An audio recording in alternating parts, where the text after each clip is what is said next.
ನಮಸ್ಕಾರ ಸರ್. ನಮಸ್ಕಾರ ಸರ್. ತಮ್ಮ ಹೆಸರು? ಶ್ರೀಕಾಂತ್ ದಾಸ್ ಅಂತ. ತಾವೆಲ್ಲಿಂದ ಬಂದಿದ್ದೀರಾ ಸರ್? ಬೀದರ್ ಡಿಸ್ಟಿಕ್ ಹುಮ್ನಾಬಾದ್ ತಾಲೂಕಿಂದ ಬಂದೀನಿ ಸರ್. ಸಂತ ರಾಮ್ಪಾಲ್ಜಿ ಮಹಾರಾಜರಿಂದ ನಾಮದೀಕ್ಷೆ ಯಾವಾಗ ಪಡ್ಕೊಂಡ್ರಿ? ಅಕ್ಟೋಬರ್ 10, 2022ರಲ್ಲಿ ದೀಕ್ಷೆ ತೊಗೊಂಡಿದ್ದೆ ಸರ್. ಸಂತ ರಾಮ್ಪಾಲ್ಜಿ ಮಹಾರಾಜರ ಈ ಜ್ಞಾನ ನಿಮ್ಗೆ ಹೆಂಗೆ ಗೊತ್ತಾಯ್ತು? ಸರ್ ನಾನು ಅವಾಗವಾಗ ಸತ್ಸಂಗ ಕೇಳ್ತಿದ್ದೆ ಯೂಟ್ಯೂಬಲ್ಲಿ, ಮತ್ತು ಜ್ಞಾನಂಗ ಬುಕ್ ಓದಿದ್ದೆ, ಅದರಿಂದ ಗೊತ್ತಾಯಿತು ಸರ್. ಸೊ ಜ್ಞಾನಗಂಗಾ ಪುಸ್ತಕದಲ್ಲಿ ಅಂಥದ್ದೇನಿತ್ತು? ಸರ್ ಅದರಲ್ಲಿ ಶಾಸ್ತ್ರ ಅನುಸಾರ ಭಕ್ತಿ ಅದರಲ್ಲಿ ಯಾವ ಥರ ಮಾಡಬೇಕು ಅನ್ನೋದ್ರ ಬಗ್ಗೆ ಇತ್ತು. ಮತ್ತು ಗೀತಾ, ಭಗವದ್ಗೀತೆ, ವೇದಗಳ ಬಗ್ಗೆ ಸವಿವರವಾಗಿ ಜ್ಞಾನಗಂಗಾ ಬುಕ್ಕಲ್ಲಿ ಬರೆದಿತ್ತು ಸರ್. ಅದರಲ್ಲಿ ನೋಡಿದೆ ನಾನು.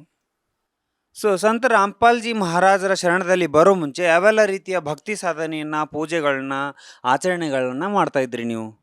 ಸರ್ ನಾನು ಚಿಕ್ಕವನಿದ್ದಾಗಲಿಂದನೇ ನಮ್ಮ ತಂದೆಯವರು ಅಧ್ಯಾತ್ಮದ ಬಗ್ಗೆ ಹೇಳ್ಕೊಡ್ತಾ ಇದ್ರು. ಅಂದರೆ ರಾಮಾಯಣದ ಬಗ್ಗೆ, ಮಹಾಭಾರತದ ಬಗ್ಗೆ, ಕೆಲವೊಂದು ಅಧ್ಯಾತ್ಮದ ಬಗ್ಗೆ ವಿಷಯಗಳನ್ನು ಹೇಳ್ತಾ ಇದ್ರು. ಅದರಿಂದ ನಾನು ಅಧ್ಯಾತ್ಮದ ಕಡೆ ಜಾಸ್ತಿ ಒಲವು ಮೂಡಿತ್ತು. ನಾನು ಜೀವನದ ಬಗ್ಗೆ ವಿಚಾರ ಮಾಡೋಕ್ಕೆ ಸ್ಟಾರ್ಟ್ ಮಾಡಿದೆ. ಅವಾಗವಾಗ ಅಧ್ಯಾತ್ಮದ ಬಗ್ಗೆ ಬುಕ್ ಓದೋಕ್ಕೂ ಸ್ಟಾರ್ಟ್ ಮಾಡಿದೆ. ರಾಮಾಯಣ, ಮಹಾಭಾರತಗಳನ್ನು ಓದೋಕ್ಕೆ ಸ್ಟಾರ್ಟ್ ಮಾಡಿದೆ. ಅದರಿಂದ ಕೆಲವೊಂದು ವೈರಾಗ್ಯ ಮೂಡ್ತು ಸರ್ ನನ್ನಲ್ಲಿ. ವೈರಾಗ್ಯ ಮೂಡಿಬಿಟ್ಟು ನಾನು 11ನೇ ವಯಸ್ಸಿಗೆ ಮನೆ ಬಿಟ್ಟು ಹೋಗಬೇಕು ಅಂತ ಯೋಚನೆ ಮಾಡಿದ್ದೆ. ಅವಾಗ ಯೋಚನೆ ಮಾಡಿದಾಗ ಹೋಗಬೇಕು ಅನ್ನೋಷ್ಟರಲ್ಲಿ ಕೆಲವೊಂದು ಯೋಚನೆಗಳು ಯಾವ ಥರ ಬಂತು ಅಂದರೆ ನಂಗೆ ಹೋಗ್ಲಿಕ್ಕಾಗಲಿಲ್ಲ. ಮತ್ತೇನು ಮಾಡಿದೆ ಅಂದರೆ ನಾನು ಮನೇಲೇ ಇದ್ದಾಗ ಚಿಕ್ಕ ವಯಸ್ಸಿನಿಂದಲೇ ಧ್ಯಾನ ಮಾಡೋಕ್ಕೆ ಸ್ಟಾರ್ಟ್ ಮಾಡಿದೆ. ಧ್ಯಾನ ಮಾಡ್ತಾ ಮಾಡ್ತಾ ನಾನು ಕೆಲವೊಂದು ಸಾರಿ 1 ತಾಸು ಸಮಾಧಿಗಳಲ್ಲೆಲ್ಲ ಹೋಗ್ತಾ ಇದ್ದೆ. ಏನಾಗ್ತಿತ್ತು ಅಂದರೆ ಕೆಲವೊಂದು ಸಾರಿ ನಮ್ಮ ಮನೆಯಲ್ಲಿ ಶಿವಪೂಜೆ ಆಗಿರ್ಬೋದು, ಭವಾನಿ ಪೂಜೆ ಆಗಿರ್ಬೋದು, ಬೇರೆ ಟೆಂಪಲ್ಗಳಿಗೆ ಹೋಗೋದು, ಓಂಕಾರ ಮಂತ್ರ ಜಾಪ ಮಾಡೋದಾಗಿರ್ಬೋದು, ಎಲ್ಲವೂ ಮಾಡ್ತಿದ್ದೆ. ಮತ್ತು ಮನೇಲಿ ಪೂಜೆ ಮಾಡಿಬಿಟ್ಟು 1 ತಾಸು ಕೂತ್ಕೊಂಡು ಏನು ಮಾಡ್ತಿದ್ದೆ ಅಂದರೆ ಧ್ಯಾನದಲ್ಲಿ ನನ್ನ ಬಾಡಿ ಮನೇಲೇ ಇರ್ತಿತ್ತು. ಬಟ್ ನಾನು ಬೇರೆ ಗುಡಿಗಳಿಗೆಲ್ಲ ಹೋಗ್ಬಿಟ್ಟು ಸುತ್ತಾಕ್ಬಿಟ್ಟು ಅಲ್ಲಿ ಕೂತ್ಕೊಂಡು ಇರ್ತಿದ್ದೆ. ಅಂದರೆ ನನ್ನ ಆತ್ಮ ಆ ಕಡೆ ಹೋಗ್ತಿದ್ದು, ಆ ಥರ ಹೋಗ್ತಿದ್ದೆ ನಾನು. ಮತ್ತೆ ಮನೇಲಿ ಬಂದು ಮತ್ತೆ ಎದ್ದು ನಿಂತ್ಕೋತಾ ಇದ್ದೆ. ಆ ಥರ ಧ್ಯಾನ ಮಾಡ್ತಿದ್ದೆ. ಮತ್ತು ಮುಂದೆ ಹೋಗ್ತಾ ಹೋಗ್ತಾ ನಾನು ಕಾಲೇಜ್ ಕಲಿಯೋ ಟೈಮಲ್ಲಿ, ಸ್ಕೂಲ್ ಕಲಿಯೋ ಟೈಮಲ್ಲಿ ಭಗವದ್ಗೀತಾದಲ್ಲಿ ಕೆಲವೊಂದು ಪ್ರಶ್ನೆಗಳು ಮೂಡೋಕ್ಕೆ ಸ್ಟಾರ್ಟ್ ಆಯಿತು ಸರ್ ನನಗೆ. ಏನು ಅಂದರೆ ಭಗವದ್ಗೀತಾದಲ್ಲಿದೆ ಸಂಸಾರ ರೂಪಿ ವೃಕ್ಷ ಉಲ್ಟಾ ಇದೆ ಅಂದ್ಬಿಟ್ಟು. ನಾನು ಅಂತಿದ್ದೆ ಇದು ಏನೋ ಇದೆ, ಸಂಸಾರ ರೂಪಿ ವೃಕ್ಷ ಉಲ್ಟಾ ಅಂದರೆ ಏನು, ಇದ್ರ ಬಗ್ಗೆ ತಿಳ್ಕೊಬೇಕಂತ ಹೇಳ್ಬಿಟ್ಟು ಭಾಳ ಪ್ರಯತ್ನ ಮಾಡಿದೆ. ಅದ್ರ ಉತ್ತರ ಎಲ್ಲೂ ಗೊತ್ತಾಗಲಿಲ್ಲ ಸರ್ ನನಗೆ. ಮತ್ತು ನನಗೆ ಚುಂಚುರು ಅಂದ್ಬಿಟ್ಟು ಈ ಥರ ವೈಟ್ ತದ್ದು ಆಗ್ತಾಯಿತ್ತು ಸರ್ ಅದು. ನಮ್ಮ ಅಮ್ಮ ಏನು ಮಾಡಿದ್ರು ಅಂದರೆ ಅವರು ಚುಂಚುರು ದೇವ್ರಿಗೆ ಬೇಡ್ಕೊಂಡಿದ್ರು, ಕೋಳಿ ಅದು. ಅವಾಗ ಕೂಡ ಅದೇ ಯೋಚನೆ ಮಾಡಿದೆ ನಾನು, ತಾಯಿ ಅಂದರೆ ಈ ಥರ ಎಲ್ಲ ಮಾಡಬಾರ್ದಲ್ಲ, ನಮಗೊಂದು ಒಳ್ಳೆಯದೇ ಮಾಡಬೇಕು, ಒಂದು ತಪ್ಪು ಮಾಡಿದ್ರು ಕ್ಷಮೆ ಮಾಡಬೇಕಲ್ಲ, ಈ ಥರ ಯೋಚನೆಗಳು ಮಾಡ್ತಾಯಿದ್ದೆ. ಮುಂದೆ ಕಾಲೇಜ್ ಓದ್ತಾ ಓದ್ತಾ ನನಗೆ ಅದೇ ಥರ ಕೆಲವೊಂದು ಪ್ರಶ್ನೆಗಳು ಕೇಳೋಕ್ಕೆ ಸ್ಟಾರ್ಟ್ ಆಯಿತು. ಜೀವನದಲ್ಲಿ ನಾವು ಯಾಕೆ ಹುಟ್ಟಿದ್ದೀವಿ, ಯಾಕೆ ಸಾಯ್ತಾ ಇದ್ದೀವಿ, ಅಂದರೆ ಜನಗಳು ಇಷ್ಟೊಂದು ಭಕ್ತಿ ಮಾಡ್ತಾಯಿದ್ರು, ಯಾಕೆ ಸಾವಿನ ಕಡೆ ಹೋಗ್ತಾ ಇದ್ದಾರೆ, ಚಿಕ್ಕ ವಯಸ್ಸಿನಲ್ಲಿ ಯಾಕೆ ಸಾಯ್ತಾ ಇದ್ದಾರೆ, ಈ ಥರ ಭಾಳ ಪ್ರಶ್ನೆಗಳು ಕಾಡ್ತಾ ಇತ್ತು. ಮತ್ತು ಕಾಲೇಜೆಲ್ಲ ಮುಗ್ದಾದ್ಮೇಲೆ ನಾನು ಜಾಬ್ ಹುಡ್ಕೋಕ್ಕೆ ಅಂದ್ಬಿಟ್ಟು ಹೈದ್ರಾಬಾದ್ಗೆ ಹೋಗಿದ್ದೆ ಸರ್. ಅಲ್ಲಿ ನಮ್ಮ ರಿಲೇಷನ್ ಹತ್ರ 3 ತಿಂಗಳು ಉಳ್ಕೊಂಡಿದ್ದೆ. ಅಲ್ಲಿ ಉಳ್ಕೊಂಡಾಗ ಅಲ್ಲೂ ಕೂಡ ಜಾಬ್ ಹುಡ್ಕೋದು, ಮನೆಗೆ ಬಂದುಬಿಟ್ಟು ಧ್ಯಾನ ಮಾಡೋದು ಅಷ್ಟೇ ನನ್ನ ಕೆಲಸ ಆಗಿತ್ತು. ಆಗ ಟೈಮಲ್ಲಿ ನಾನೇನಾಯಿತು ಅಂದರೆ ಮತ್ತೆ ನಾನು ಶಿವರಾತ್ರಿ ಅಂದ್ಬಿಟ್ಟು 2018ರಲ್ಲಿ ಶಿರ್ಷಾಲ್ಗೆ ಹೋಗಿದ್ದೆ ಸರ್. 1 ವಾರ ಶಿವರಾತ್ರಿ ಇದೆ ಅಂದರೆ ಮುಂಚೆನೇ ಹೋಗಿದ್ದೆ. ಅಲ್ಲಿ ಕೂಡ ಏನಾಯಿತು ಅಂದರೆ ಬೆಳಿಗ್ಗೆ 4, 4:15ಗೆ ನಾನು ಪಾತಾಳಗಂಗೆ ಹತ್ರ ಸ್ನಾನ ಮಾಡೋಕೆ ಹೋಗಿದ್ದೆ. ಸ್ನಾನ ಮಾಡೋಕೆ ಹೋದಾಗ ಪಾತಾಳಗಂಗೆಯಲ್ಲಿ ಮುಳುಗಿದೆ ಸರ್. ಅವಾಗ ಅದೇ ಮತ್ತೆ ಪ್ರಶ್ನೆ ಕಾಡ್ತು, ಹೆಂಗೂ ಒಂದು ದಿವಸ ಸಾಯ್ತಾ ಇದ್ದೀನಲ್ಲ, ಜೀವನದಲ್ಲಿ ಎಲ್ಲರೂ ಎಷ್ಟೇ ಕಷ್ಟಪಟ್ಟಿದ್ರೂ ಪರಮಾತ್ಮ ಯಾಕೆ ಇದು ಅವ್ರಿಗೆ ಸಹಾಯ ಮಾಡ್ತಾ ಇಲ್ಲ ಅನ್ನೋ ಪ್ರಶ್ನೆ, ಮತ್ತು ನಾನು ಹೆಂಗೂ ಸಾಯ್ತಾ ಇದ್ದೀನಲ್ಲ, ಹುಟ್ಟಿರೋ ಉದ್ದೇಶ ಏನು ಅನ್ನೋ ಪ್ರಶ್ನೆ, ಆ ಥರ ಕಾಡ್ತಾ ಇರೋ ಟೈಮಲ್ಲಿ ನಾನು ಏನು ಮಾಡಿದೆ, ಸಡನ್ನಾಗಿ ಹೆಂಗೂ ಒಂದು ದಿವಸ ಸಾಯ್ತೀನಲ್ಲ, ಇವತ್ತೇ ಸಾಯೋಣ ಅಂದ್ಬಿಟ್ಟು ಪಾತಾಳಗಂಗೆಯಲ್ಲಿ ನಾನು ಶ್ವಾಸ ಬಂದ್ ಮಾಡಿಕೊಂಡು ಒಳಗಡೆ ಮುಳುಗಿದ್ದೆ ಸರ್ ನಾನು.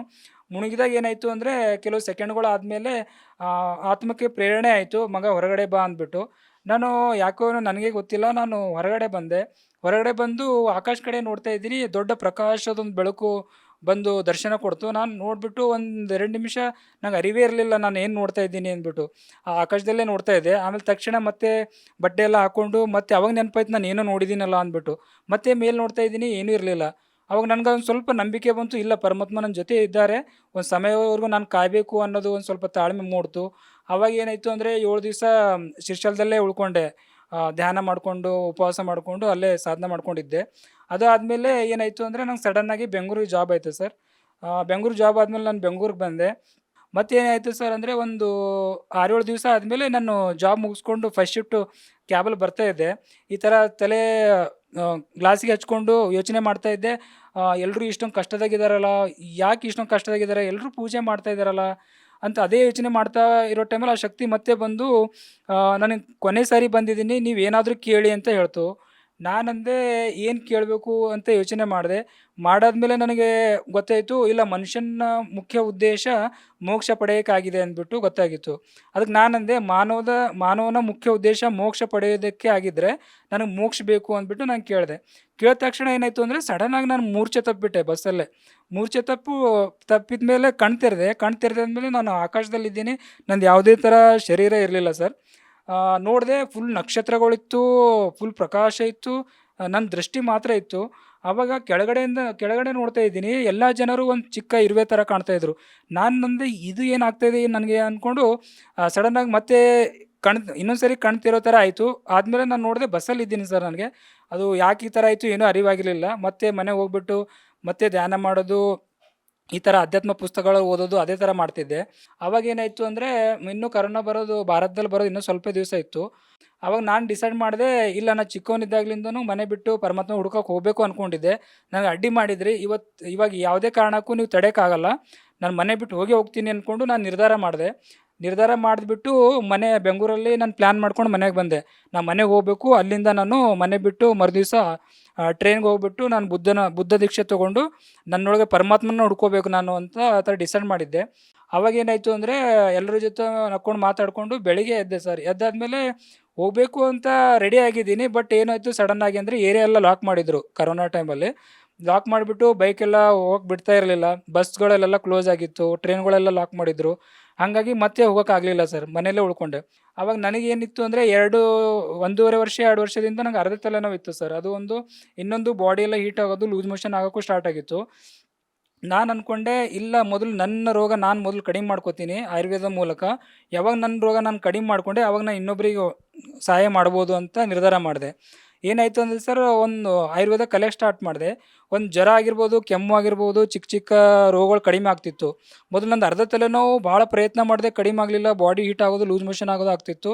ಭಾಳ ಪ್ರಯತ್ನ ಮಾಡಿದೆ, ಕಡಿಮೆ ಆಗಲಿಲ್ಲ ಸರ್. ಮುಂಚೆನೂ ಹಾಸ್ಪಿಟಲೆಲ್ಲ ತೋರಿಸಿದೆ, ಕಡಿಮೆ ಆಗಿರಲಿಲ್ಲ. ಅವಾಗ ನಾನೇನು ಮಾಡಿದೆ ಅಂದರೆ ಸೋತೋಗ್ಬಿಟ್ಟೆ ಸರ್. ಪ್ರಯತ್ನ ಮಾಡಿ ಸೋತೆ. ಅವಾಗ ಏನಾಯಿತು ಅಂದರೆ ಸರ್, ಅವತ್ತು ಸಾಯಂಕಾಲ ಬೆಂಗಳೂರು ಆಶ್ರಮದಿಂದ ಫೋನ್ ಬಂತು. ಯಾಕಂದರೆ ನಾನು ಬೆಂಗಳೂರಲ್ಲಿ ಜಾಬ್ ಮಾಡೋ ಟೈಮಲ್ಲಿ ಒಂದು ಸಾರಿ ಆಶ್ರಮ ಮೀಟ್ ಆಗಿದೆ, ಅದು ಏನಿದೆ ಅಂತ ತಿಳ್ಕೊಳ್ಳೋಕ್ಕೆ. ಅದು ಮೀಟ್ ಆದಾಗ ನಂದು ಅಡ್ರೆಸ್ ಎಲ್ಲ ತೊಗೊಂಡಿದ್ರು ಅವ್ರ ಫೋನ್ ನಂಬರ್ ಎಲ್ಲ. ಅದಕ್ಕಾಗಿ ಸಡನ್ನಾಗಿ ಅವ್ರದ್ದು ಕಾಲ್ ಬಂತು ನನಗೆ ಸಾಯಂಕಾಲ. ಬಂದಮೇಲೆ ಅವ್ರು ಹೇಳಿದ್ರು, ಸರ್ ನೀವು ಇದು ಒಳ್ಳೆ ಜ್ಞಾನ ಇದೆ, ಯಾಕೆ ಇಲ್ಲಿ ದೀಕ್ಷೆ ತೊಗೊಳ್ತಾ ಇಲ್ಲ ಅಂದರೆ, ನಾನಂದೆ, ಇಲ್ಲ ನಂಗೆ ಸ್ವಲ್ಪ ಜ್ಞಾನ ಆಗಿದೆ ಸರ್, ಬಟ್ ತೊಗೊಳ್ಬೇಕಂತ ಇದ್ದೀನಿ.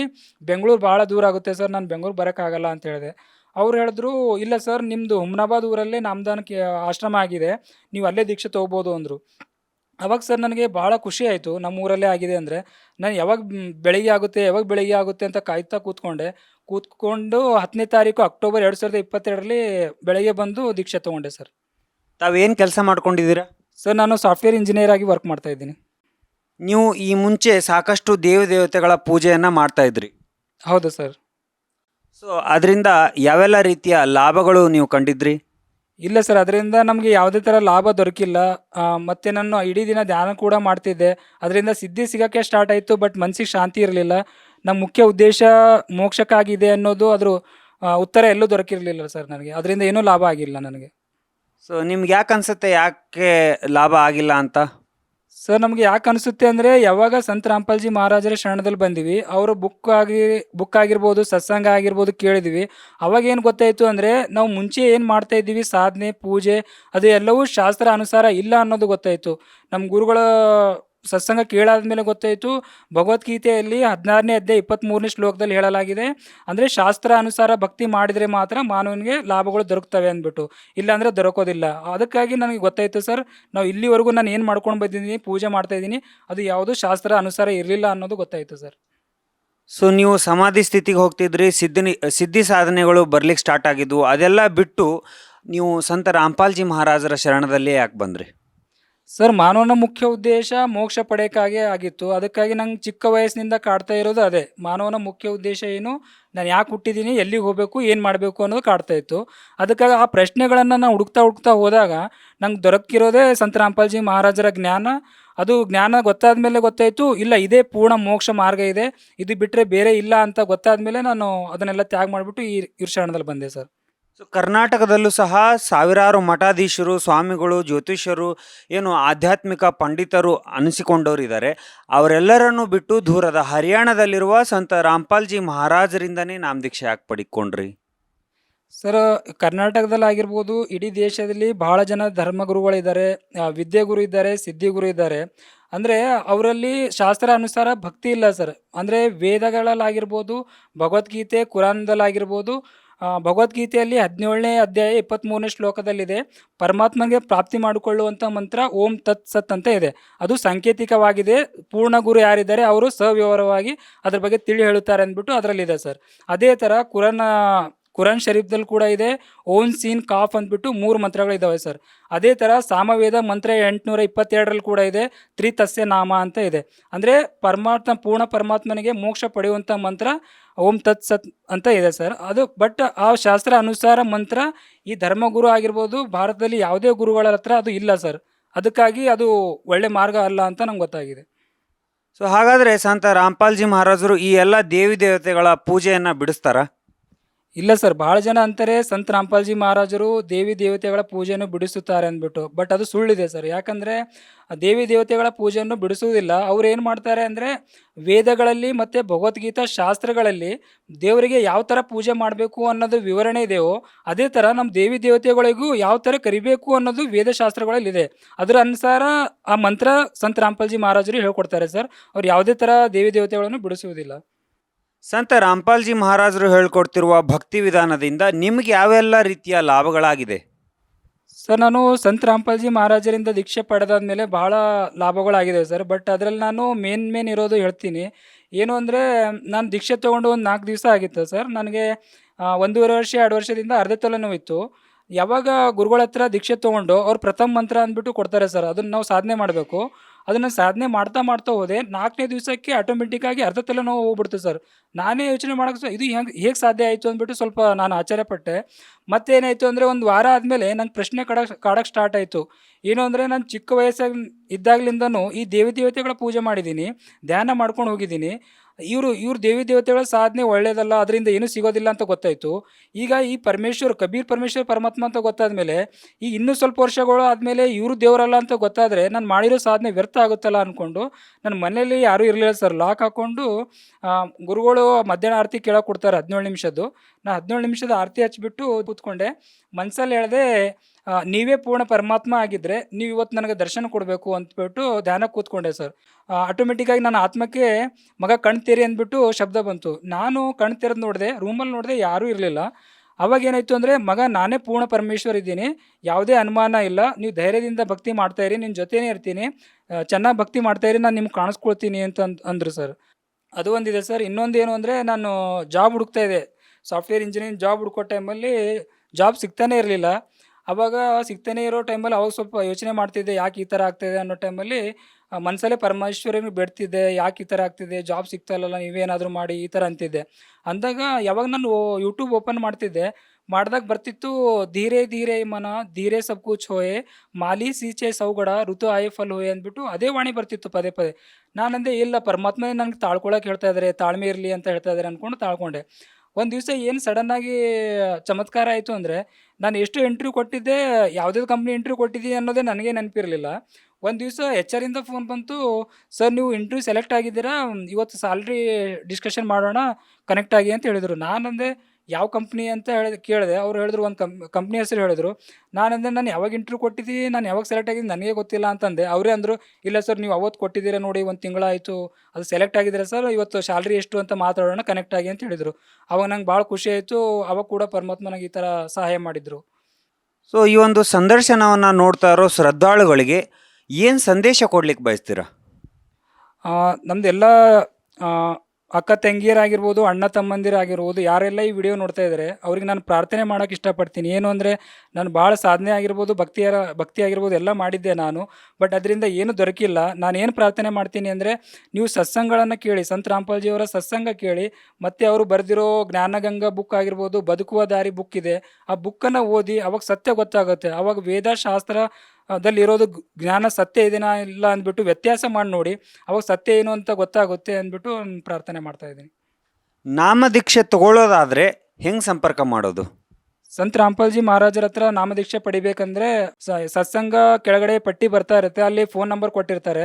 ಇಲ್ಲ ಅಂದರೆ ಜ್ಞಾನಗಂಗಾ ಬುಕ್ ಆಗಿರ್ಬೋದು, ಜೀನೇಕೀರ ಬದುಕುವ ದಾರಿ ಬುಕ್ ಆಗಿರ್ಬೋದು, ಬುಕ್ ಹಿಂದೆ ನಂಬರ್ ಕೊಟ್ಟಿರ್ತಾರೆ, ಆಶ್ರಮ ನಂಬರು. ನೀವು ಆ ನಂಬರ್ಗೆ ಕರೆ ಮಾಡಿಬಿಟ್ಟು ನಿಮ್ಮ ಹತ್ರ ಇರೋ ಆಶ್ರಮ ಯಾವುದು ಅಂತ ಕೇಳ್ಕೊಂಡು ಫೋನ್ ಮಾಡಿಕೊಂಡು ದೀಕ್ಷೆ ತಗೋಬೋದು. ಧನ್ಯವಾದಗಳು ಸರ್. ಧನ್ಯವಾದ ಸರ್.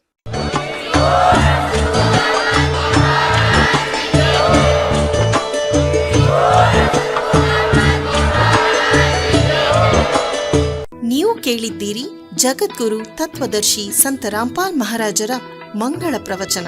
ಹೆಚ್ಚಿನ ಮಾಹಿತಿಗಾಗಿ ವಿಸಿಟ್ ಮಾಡಿ ನಮ್ಮ ವೆಬ್ಸೈಟ್ www.jagadguru-rampalji.org. ಸಂತ ರಾಮ್ಪಾಲ್ ಮಹಾರಾಜರ ಶುಭ ಆಶೀರ್ವಾದದಿಂದ ಇಡೀ ವಿಶ್ವದಲ್ಲಿ 500ಕ್ಕೂ ಹೆಚ್ಚು ನಾಮದೀಕ್ಷಾ ಕೇಂದ್ರಗಳಿವೆ. ಇದರಲ್ಲಿ ಸಂತ ರಾಮ್ಪಾಲ್ ಮಹಾರಾಜರಿಂದ ನಿಶುಲ್ಕವಾಗಿ ಆನ್ಲೈನ್ ನಾಮದೀಕ್ಷೆ ಕೊಡಲಾಗುತ್ತಿದೆ. ತಮ್ಮ ಹತ್ತಿರದ ನಾಮದೀಕ್ಷಾ ಕೇಂದ್ರದ ಮಾಹಿತಿಗಾಗಿ ಸಂಪರ್ಕಿಸಿ 888 444 7302